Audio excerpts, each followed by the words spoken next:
Hi everyone, it's GigaBeef here, and today we're going to take a look at a comparison between the two thermal scopes in Tarkov and discuss their pros and cons, the costs and barters, and a few tips and tricks to watch out for. So stick around and let's get going.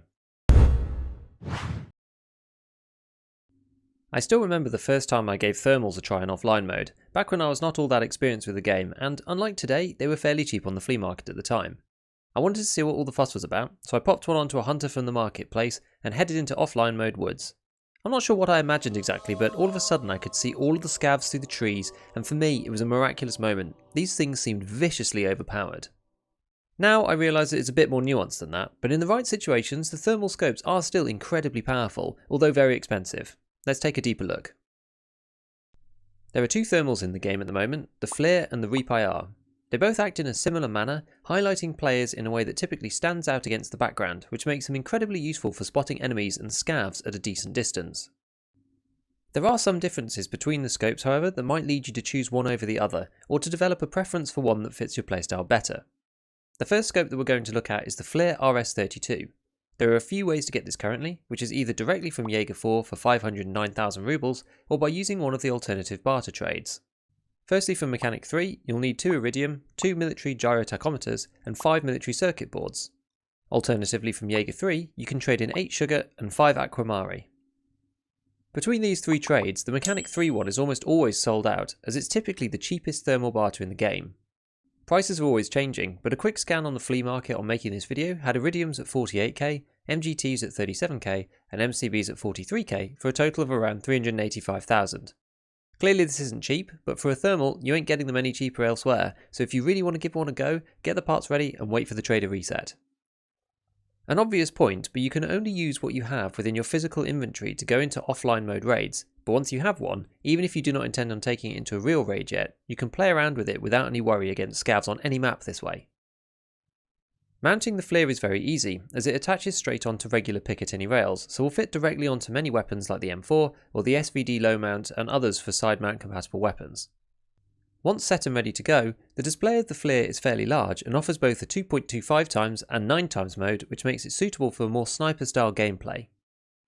One of the huge advantages with thermal scopes is the ability to sweep across an area and pick up heat signatures, allowing you to quickly hone in on your potential targets and to see people who you'd simply never be able to spot otherwise. The FLIR helps with this as the display is bigger than that of the RS-32 with a very slightly lower zoom, which I feel makes it easier to scan for targets. Then, once spotted, the zoom itself really helps to assist with more distant players to get accurate shots on target when people think that they're hidden.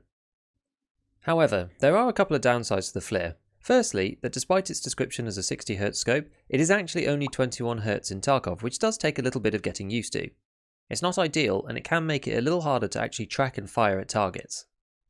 One other small point is the way that BSG have implemented the refresh of the display itself, which is a super cool effect for immersion, but is practically a bit annoying at longer ranges, as it can make it quite hard to snag a headshot even on stationary targets, as you're not entirely sure which set of pixels you're actually aiming at as the refresh of the scope shifts downwards across the screen.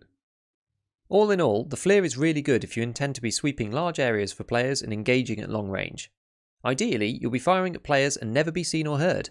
I've had good experiences with the SVD, but have also used it with the M4 and a few other weapons with this type of gameplay in mind. Moving on to the RS-32, these are obtainable from level 4 barter trades only. From Jaeger 4, you'll need 14 Helixes and 10 Cleaners. From Skier 4, you'll need 4 Clocks, 4 Rollers and 4 Skulls. And lastly from Mechanic, you'll need 4 Iridium, 8 MCB and 1 Filter. Doing a similar quick sweep of the Flea resulted in these trades going for around 500k, 615k and 575k respectively, so look out for the Jaeger trade to pick up one of these. You can also get 2 from quests, one as a reward from Import from Mechanic and another one for Huntsman Path Eraser Part 2 from Jaeger. If you do so, I'd strongly suggest looking into selling these find-in-raid RS-32s on the flea market and just buying them back via the barter. When I did this, they were going for around 750,000, so that's roughly 250k clear profit. But obviously you'll need to check the flea market at the time to decide whether the barter trades are worth it. Mounting this scope requires the UNV D-lock from Jaeger 3, but once attached it fits onto the standard rails just like the FLIR. The display area of the RS-32 is slightly tighter than that of the FLIR, however you get the sight picture in a full glorious 60Hz. The display also offers 2 modes, either black is hot where the background shows up as white and players black, or white is hot mode which is the other way round. Which one to use really depends on where you are and the lighting around you, so try both out and be prepared to flip it the other way if needs be. There is no zoom on the Reap, but with its high refresh rate, clarity of picture and cleaner reticle, it lends itself much more as an assault scope for medium range engagements. If you're running this, and given it's the more expensive of the two choices, you're also probably running a semi-meta weapon with a reasonable recoil stat. You can easily go full auto with this optic with a well-modded gun, which should make you pretty fearsome, especially on maps like Shoreline and Woods, and even on parts of Customs. Of the two scopes, I personally prefer the FLIR, but that is likely down to playstyle. The Reap is very nice to use, but you really do run the risk of getting shot using it as intended, as it doesn't make you invulnerable by any means, and is by design a scope for fighting at a slightly closer range. The FLIR I see as a scope to be used stealthily, not to be seen or heard or get hit, whereas the Reap IR is for terrifying endgame players who want to run around and tear it up. Only joking. Well, kind of. 5 seconds before we continue, please don't forget to subscribe if you want to see more content like this in the future. Alright, let's carry on. Now that we've talked about both scopes, let's discuss the pros and cons of thermals and a couple of tips and observations once you've used them for a bit. I said before that they are super overpowered when used in the right situations, which is for me either light bushy areas like the perimeter area on Woods and some of Customs, and a wide open ground without much terrain, but places to cover yourself like the grassy areas near the sea on Shoreline and up to the resort. These things absolutely destroy people in soft cover, as you can see flecks of players even at a great distance, and shooting at a bunch of white specks often leads to racking up kills like crazy, especially when people think they're hidden. However, you can get lulled into a false sense of security when hard cover is nearby, as obviously you won't be able to see through rocks, behind walls, or even just terrain with extreme dips and blind peaks that can hide enemies in. Hyper-dense forest can act similarly too on Woods, and it's easy to be tempted just to sweep over an area and assume you're safe. The best way to test this out is by sweeping around for teammates when playing in a squad, and sometimes you'll notice that even when you know where they are, you can't find them on the scope, and this can still happen with enemies too. It's not quite as easy as it seems when moving around the map and trying to cover everywhere. Sometimes you still just don't see people. It's worth mentioning that when playing in a squad too, it can be more difficult in general. Yes, even more so than normal, as unless you're hyper observant and great on the comms, you have no idea who is who when looking through the scope. Everyone is the same white, red or black blob on the display. When fighting enemies, you also need to make sure that you keep a good eye on the cover around you, as it's surprisingly easy to be stood shooting from no cover, especially if you're trying to track someone at a distance and lose sight of your own surroundings. Playing with a thermal, and especially the FLIR I found, you can get tunnel vision on shooting at white dots and lose your usual Tarkov game sense. In the current state of the game, the range is fixed to 250 meters for both scopes. This can be seen on Woods using the edge of the rocks in the northwestern corner of the lake and looking along to the set past the crash van, and this handy map from Reddit which confirms it. You can see how the scope actually stops rendering after this distance completely. Despite what it says in the description, it's also not possible to mount these on a helmet yet. One fun trick that would be great if smoke grenades worked a bit faster is that thermals can see straight through as if it's not there at all. You could set up some meme traps in places like dorms, and if you've had some success with this then do let me know, but I'm almost always using thermals outside and it's not something that I've personally done, but it's interesting to note nonetheless. Watch out for lights and fires. These can light up on the scope too and freak you out, and there's a few around the game such as the fire barrels on Shoreline's coast, so think a little before you fire. Interestingly, loot also shows up as white on the scope currently, so you can spot loose items easily in certain areas of the map. I also wanted to mention that there is one quest which requires the direct use of a thermal, which is the Reap IR quest for Prapor, which is Test Drive. This is an incredibly sweaty task where you need to use a suppressed M1A with a Reap IR to get 5 PMC kills. Given you have to use a great piece of kit for a weapon, it's technically quite easy, but more of the issue comes from running 500,000 minimums worth of gun, and usually this spirals into using 1 million rubles worth of gear to protect the thermal. I did it on Night Woods and only lost one kit from popping up by Sniper Rock and getting bopped in the face like an idiot, but in theory it can be completed on factory even with a canted sight if you really wanted to. You just need the scope attached to the weapon when you make the kills. This wipe, thermals are much less common than towards the end of the last wipe. There's been much debate around whether it's possible to balance overpowered items with price alone, and I think on balance the answer is yes. Just think how many times you've seen the T7 thermal headset. But it's hard to get a read on how many times you die to them, given you can't tell anything other than the round on the post-raid screen currently. So remember to sub and hit the bell if you want to see more. You can also follow me on Twitter, and I stream on Twitch on Wednesdays, Fridays and Saturday evenings UK time. Until then, I'll see you next time, and as always, have fun in your raids. Didn't need to do that, thanks man. Now take that same kit in and wreck some people. Oh, it's raining as well. This is actually Perfect thermal weather. Am I late? Not really.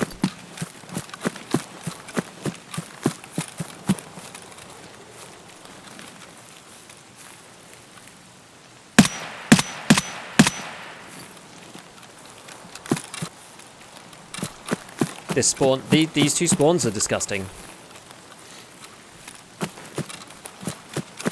Oh no, he was doing the box. Never do the box. This gun is 43 recoil, by the way, given you asked.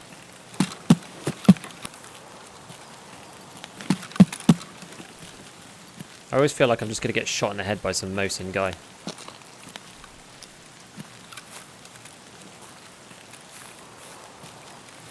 I actually can't see to that rock. That's slightly lame, isn't it? I'm going to try and go around the other way. So this is the kind of the issue with woods, is that oftentimes you're like,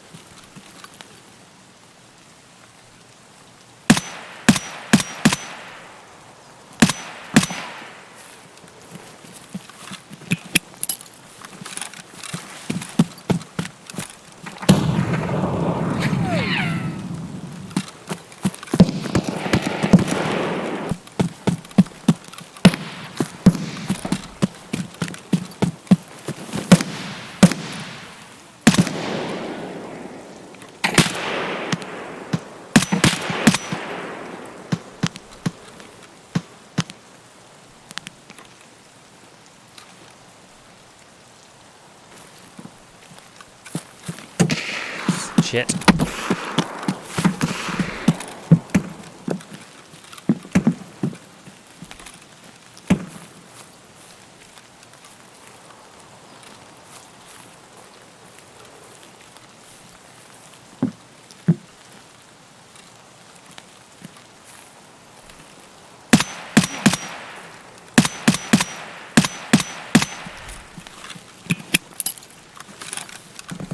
I need to retreat.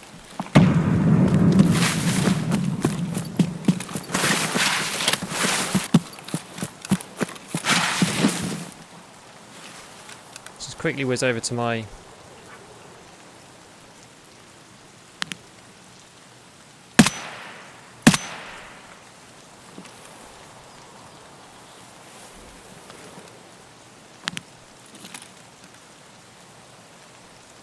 Where is he?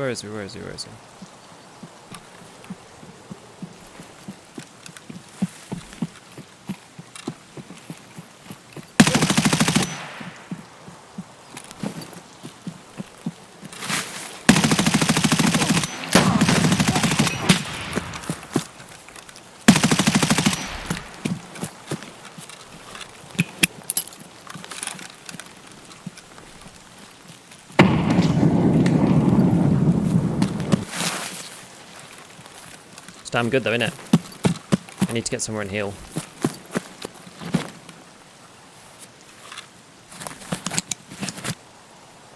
Let's reload some mags.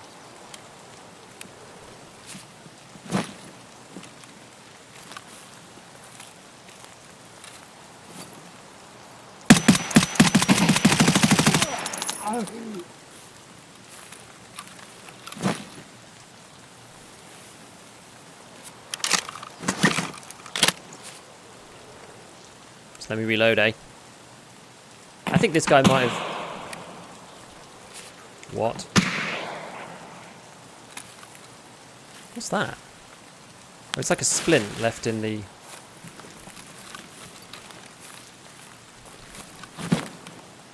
What did this man have? Had a hunter. It's high level. Got some contacts.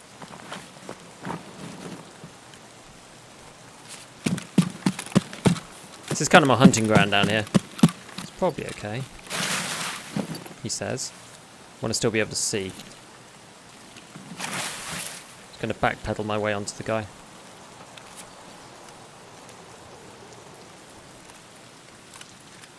Nice Mosin. Juice, don't mind if I do.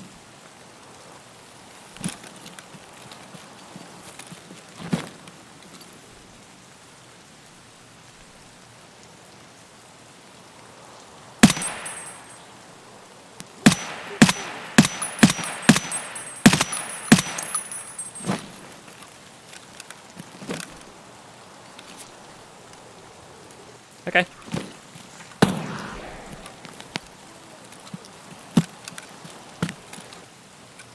Let's have a quick last minute look. Okay, I can't really see them.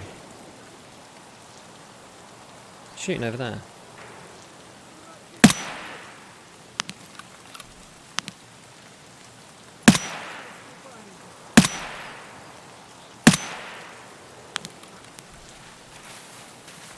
God, are they all coming now?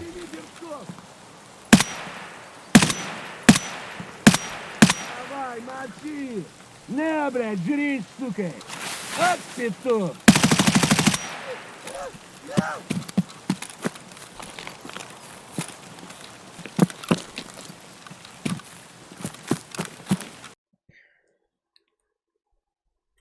Alright, 9k XP. Like it ain't no thing. That's what happens when you go in with like 1,000,000 rubles worth of kit. So what do we get? We killed 5 players.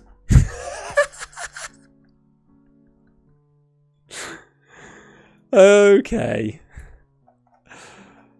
Alright.